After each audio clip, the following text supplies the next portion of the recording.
Kelly, talk a little bit about the inception of the project. The seeds of the story sort of came about right after Katrina, really, where just listening to people talk about why people let their lives get so precarious in the first place, and the just way I think in the country, just sort of the vibe that poverty isn't just something you ignore anymore. Like there's a real disdain for it, So we, John and I, were just sort of asking ourselves the question, like, how does one improve their lot in life? Say you can't even get a toehold in the middle class, you're not even struggling for that, but how do you just get to the next place? If you don't have a net, if you don't have family support, you don't have a trust fund, you haven't had a good education, like how does one do that if you have the spirit to do it? To Michelle, how did you get involved and what drew you to the role and to the story? I think that I saw Old Joy, and this is embarrassing. I don't know if I should admit it.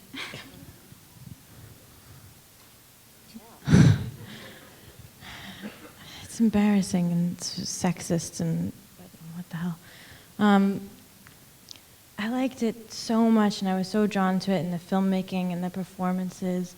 The performances really blew me away. I just thought, like, Will Oldham was just sort of like lightning. Like, you just couldn't pin him down, and you spent 2 hours with this guy, and you feel like you knew even less about him, and there was like this essential mystery that was still intact, and I wanted to attempt something like that. I wanted to learn something about how he had done that, and I was so impressed. I thought Kelly, this is embarrassing, was a man. I thought Kelly, it was Kelly, and I just, somewhere in my head, I just made this assumption, and then I met her, and but Michelle, I know, it's really embarrassing.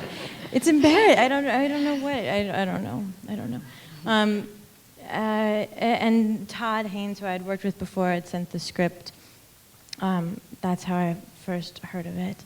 And actually, it was a short story. He first sent the short story. And so it was the combination of those things. what was really fucked up is after she found out I was a woman, she tried to back out of it. Thank you. Really. Interesting. That's not really. I was looking at a lot of neo-realism, Italian neo-realism, and new German cinema, just thinking about how some of those films just context-wise really seemed relevant right now for life in America. But I teach film, and so I don't know, at this point it is really hard to know exactly what's influencing you, because there's so many films by now, and there's definitely probably the films I teach with, and I do use a lot of Bresson, because I'm deconstructing them all the time, probably do have, and Sajiet Ray, and I don't know, so many filmmakers. Monty Hellman is an American filmmaker that I really, Yes, ma'am. I have a question about the song, about Wendy's song that's throughout it. Whose idea was that? It seemed both very natural, and it also seemed somehow to quell her anxiety within the film. And I was wondering how it evolved as an idea. I think Michelle actually originally she wanted so much is internal about her. And so I asked Will Oldham, I think you asked him. I think it was between you and Will. It was, I spent a lot, sort of preparing for it, I just spent a lot of time alone, and I would find myself, it was like a genesis of like, am I going to mumble, am I going to hum, am I going to sing, am I going to, there's something that you do when you're totally unobserved for hours and hours and hours on end. That's what I found anyway, and the mumbling seemed too idiosyncratic or something. It was too savant, or I don't know. It wasn't working, and so I thought about humming. And every time I would hum, I would find myself humming like, "Can't buy me love, can't buy me love." It was like some copyright song. Like I couldn't make my own melody, and so I hadn't met Will at this point, but we had emailed because I just really wanted to work with him, and I really wanted to play a scene with him, and we hadn't met yet, and I had already asked him a couple of favors, and then I asked him another favor, saying, could you just help me come up with something? And so he threw me this song that there were no words to. It was like guitar picking, but I couldn't remember it when it came time to shoot it. So it's some combination of something that Will wrote and something in my head, and it's very simple, and that's all I could come up with. Yeah, there's a script. You know, we're shooting so fast. We shot in 20 days. We had something like 22 locations. And you have to know what you're doing in a day. So I spent a lot of time at the locations before we shot. And we just tried to, but we did try to, by the size of our crew, we didn't have a choice, but also it was built into the idea that we would keep things open so that what was around us could become part of the film.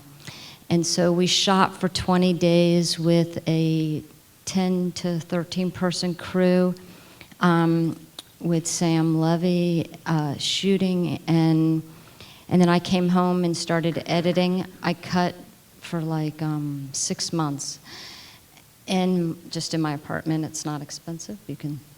Everyone can do that now. And as I went along, I kind of knew when I left Oregon that I felt like I had the sort of meat, but I knew I didn't have the whole film. And so Michelle and I went back and we did some shooting with a local cinematographer and just like a crew of 3, and just did some of the more intimate stuff and shot the trains and sort of kept shooting stuff.